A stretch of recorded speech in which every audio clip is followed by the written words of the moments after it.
बिस्मिल्लाहिर्रहमानिर्रहीम। अस्सलामु अलैकुम। हम बात करेंगे राना सनाउल्लाह के ख़िलाफ़ इंसदाद मंशियात अदालत के अंदर केस की समाअत के हवाले से। राना सनाउल्लाह के ख़िलाफ़ इस वक्त दो केसेस बड़े अहम हैं जो कि पेंडिंग हैं। एक नैब की इंक्वायरी है जो आमदन से ज़्यादा असासाजात केस है।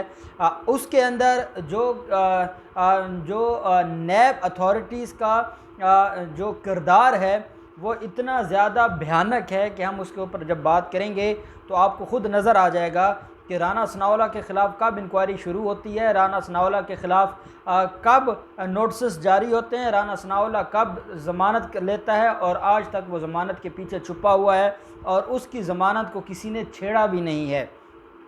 दूसरी तरफ हम देखते हैं कि इंसदाद मंशियात अदालत में जो ANF अदालत है वहाँ पर मंशियात फ़रोशी का जो धंधा करता था राना सनाउल्लाह और 15 किलो हेरोइन का इल्ज़ाम है राना सनाउल्लाह के ख़िलाफ़ और जिनको रंगे हाथों पकड़ा गया था और जिनके ऊपर फ़र्द जुर्म आयद होना है, आज तक वो फ़र्द जुर्म आयद नहीं हो सका। मुलज़िम कब गिरफ़्तार हुआ था?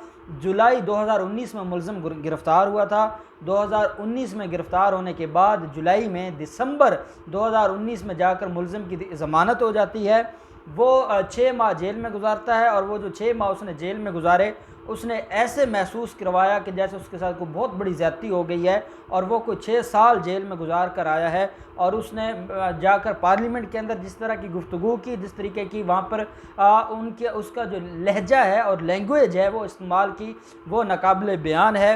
उसके बाद क्या होता है कि मुलज़िम के ख़िलाफ़ 23 दिसंबर को ज़मानत हो रही है लाहौर हाई कोर्ट से और 26 दिसंबर को पहला नोटिस चला जाता है नैब अथॉरिटीज़ की तरफ से और उनको बुला लिया जाता है। और उनको बुलाने के बाद वो एक दफ़ा पेश होता है। एक दफ़ा पेश होने के बाद जब दोबारा बुलाया जाता है तो 4 मार्च 2020 को वो लाहौर हाई कोर्ट में जाकर दरख्वास्त ज़मानत फ़ाइल कर देता है।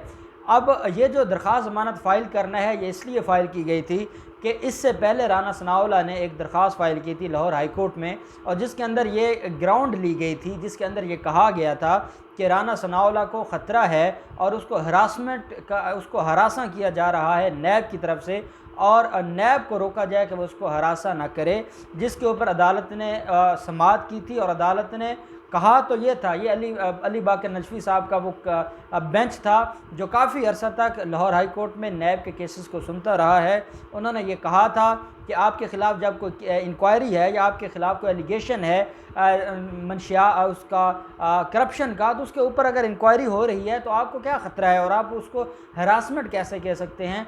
जिसका जवाब नहीं था अमजद परवेज़ साहब जो कि वकील थे राना सनाउल्लाह के। और उसके बाद अदालत ने 25 फरवरी के लिए केस को पोस्टपोन किया था। अभी वो दरख्वास्त पेंडिंग थी कि एक नई ज़मानत की दरख्वास्त दे दी गई थी राना सनाउल्लाह की तरफ से। वो 4 मार्च को लगी थी।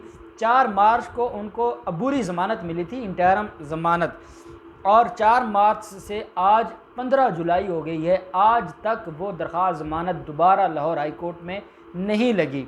25 मार्च 2020 को लगी थी, लेकिन कोरोना वायरस की वजह से जब मामलात थे, लॉकडाउन हो गया था और अदालतें मैटर्स को नहीं सुन रही थी। हालांकि ये जो बेल मैटर्स हैं ये अर्जेंट मैटर्स में आते हैं। जैसे बाकी मुलज़मान की शहबाज शरीफ की आप देख लें, उसकी भी जो अबूरी ज़मानत की दरख्वास्त चाह रही है और मीर शकील रहमान की चलती रही है और वो हफ्ते 10 दिन की मैक्सिमम डेट होती है और अगर वो किसी एक डेट पर रीलिस्ट हो जाता है या रीशेड्यूल हो जाता है केस तो वो दोबारा ऑटोमेटिकली भी फिक्स हो जाता है और दोनों पार्टियों में से कोई भी जाकर अर्ली हियरिंग की दरख्वास्त देता है और वो जाकर फिक्स करवा लेता है।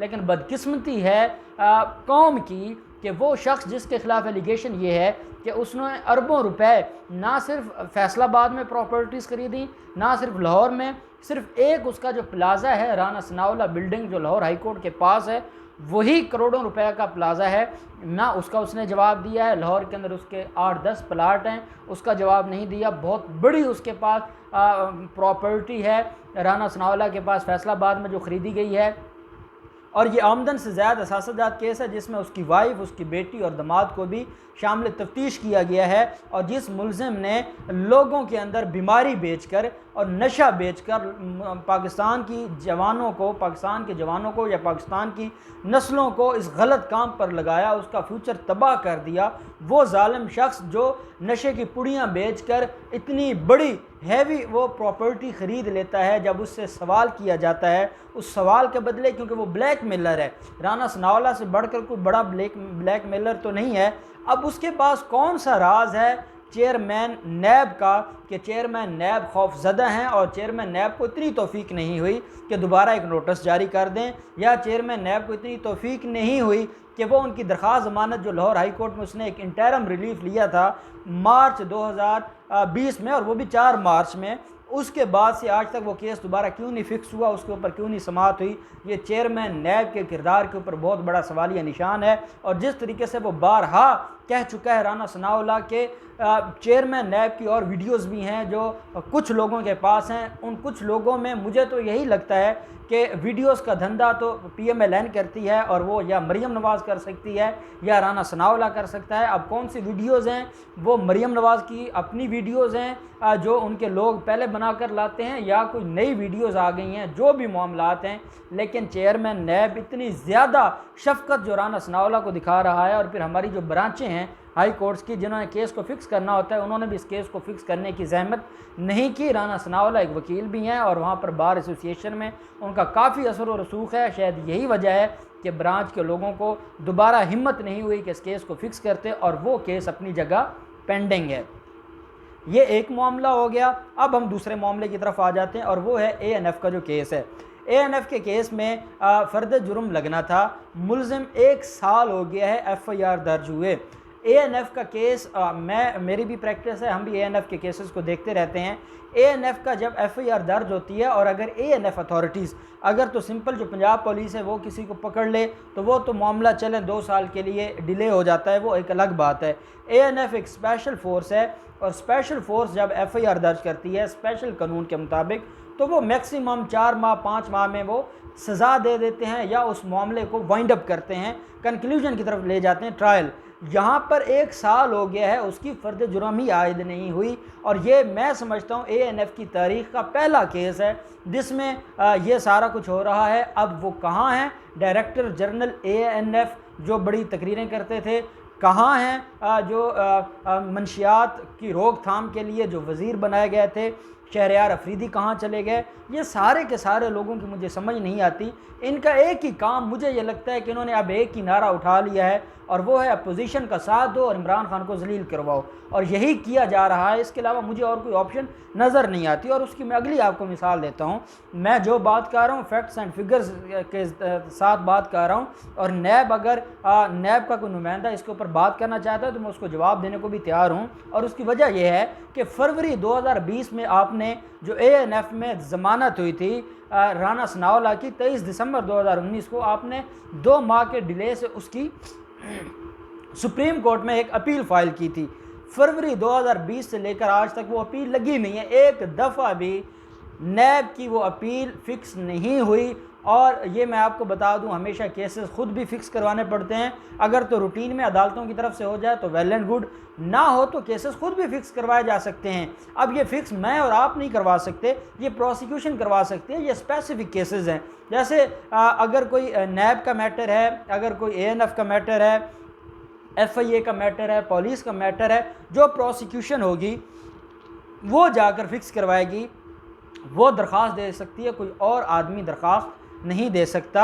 इसलिए फरवरी 2020 में वो इन्होंने एक अपील फ़ाइल की थी, और वो भी सिर्फ देखा देखी और लोगों की आंखों में धूल झोंकने के लिए एक अपील फ़ाइल की गई थी। अपील फ़ाइल करने के बाद कुछ भी नहीं हुआ, ना उसके ऊपर आज तक समाअत हुई है, और ना राना सनाउल्लाह की जो 15 किलो हेरोइन का मुल्ज़िम है। और मैं आपको बताऊं कि जो ANF के केसेस हैं उसमें अगर आपकी 1 किलोग्राम से ज़्यादा होती है और 4 किलोग्राम या 4 किलोग्राम से ज़्यादा हो तो फिर तो कोई चांस ही नहीं है ज़मानत का।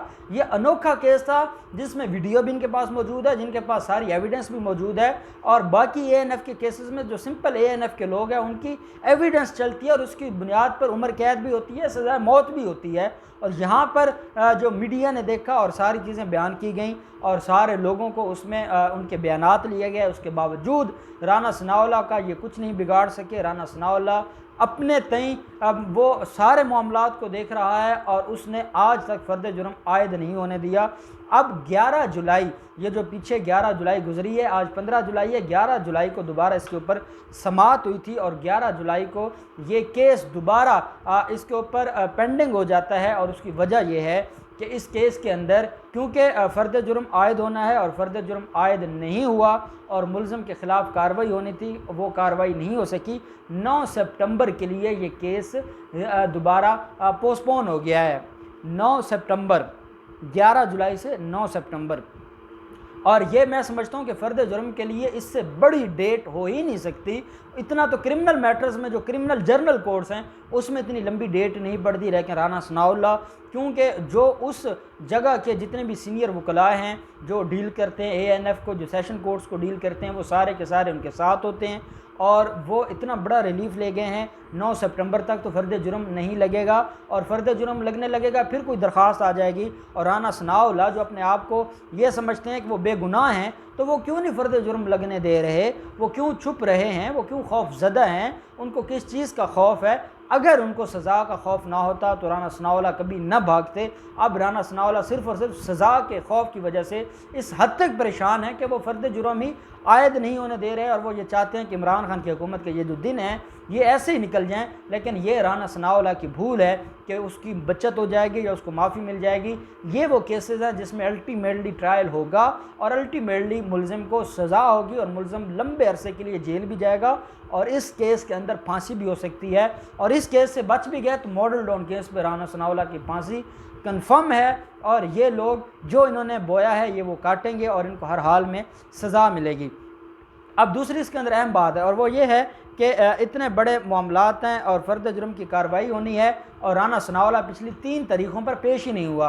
पहले कोरोना वायरस का बहाना था, अब किस चीज़ का बहाना था? मुल्ज़िम नहीं पेश होता। मुल्ज़िम रोज़ जाकर पार्लियामेंट के अंदर खड़े होकर इदारों को गालियाँ देना इनको आता है, इमरान खान को गालियाँ देते हैं, पाकिस्तान की आवाम के ख़िलाफ़ बातें करते हैं, सारा कुछ करते हैं। लेकिन ये जो लोग हैं, ये जो मामलात हैं, इसके ऊपर अगर ये इस तरीके से बदमाशी करते रहेंगे, इस तरीके से अदालतों के प्रोसेस से अब्यूज़ करते रहेंगे, तो मैं समझता हूँ ये अदालतों के लिए एक लम्हा फ़िक्रिया है और दिन ब दिन हमारे जुडिशल सिस्टम से लोगों की जो उम्मीदें हैं वो टूटती जा रही हैं और लोग हमारे जो सिस्टम है उनसे अफसुर्दा होता जा रहा है, मायूस होता जा रहा है।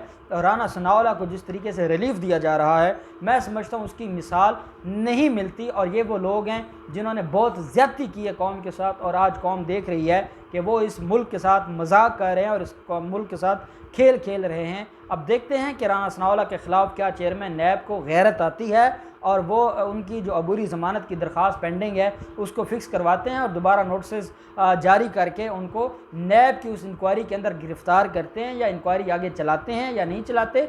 और ANF क्या करता है, जो भी डेवलपमेंट होगी हम आपके साथ शेयर करते रहेंगे। हमने खामोश नहीं बैठना, हमने हर इशू के ऊपर शऊर देते रहना है। और ये जो हमेशा से चोर दरवाजे से अपनी जान बचा लेते थे, अब हमने इनके लिए चोर दरवाज़ा नहीं रहने देना। अगर जुडिशल सिस्टम की वजह से ये अपनी जान छुड़वा भी लें, लेकिन हमने कौम को इतना शऊर दे देना इनके करतूतों को बता कर, ताकि ये कल कौम के सामने आने के काबिल ना हो। अल्लाह पाक पाकिस्तान का हामी नासिर हो। बहुत शुक्रिया। अल्लाह हाफिज़। पाकिस्तान जिंदाबाद।